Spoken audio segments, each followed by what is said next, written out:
Colours of maths part 13। तो ये चित्र देख लीजिए, इसमें 2 ट्रायंगल्स हैं। ये नीले वाले को देखिए, यहाँ पे राइट एंगल है और एक कोण और दिया हुआ है, एक कोण ये 45 डिग्रीज़ का है। इसके डायगोनल पर एक गुलाबी त्रिभुज है और ये भी समकोण है इधर, और यहाँ इसका एक कोण 45 डिग्रीज़ है। सवाल है कि गुलाबी जो ट्रायंगल है उसका क्षेत्रफल है 196 मीटर स्क्वायर। तो आपको नीले त्रिभुज का क्षेत्रफल बताना है। तो आप पहले ट्राई कीजिए, फिर हम एक साथ इसको करेंगे। आपने शायद ट्राई किया होगा, आशा है। तो ये जो नीला त्रिभुज है भाई, ये वाला, तो इसकी एक भुजा को हम x माने तो दूसरी भी x होगी, क्योंकि ये 45 है तो ये भी 45 होगा।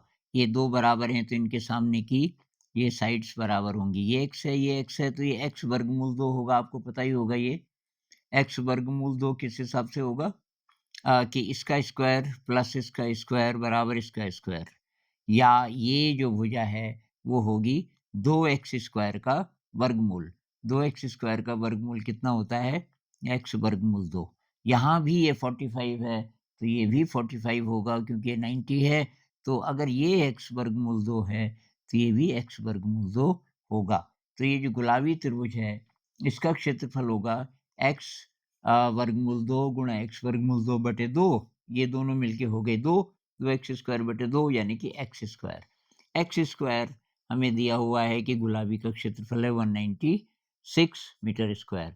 हमको नीले त्रिभुज का क्षेत्रफल चाहिए। नीले त्रिभुज का क्षेत्रफल है बेस इंटू हाइट x गुणा x बटे 2, x स्क्वायर बटे 2। x स्क्वायर हमारा आ गया 196, तो x स्क्वायर बटे 2 होगा 196 बटे 2 यानी कि 98 मीटर स्क्वायर। यही इसका उत्तर है।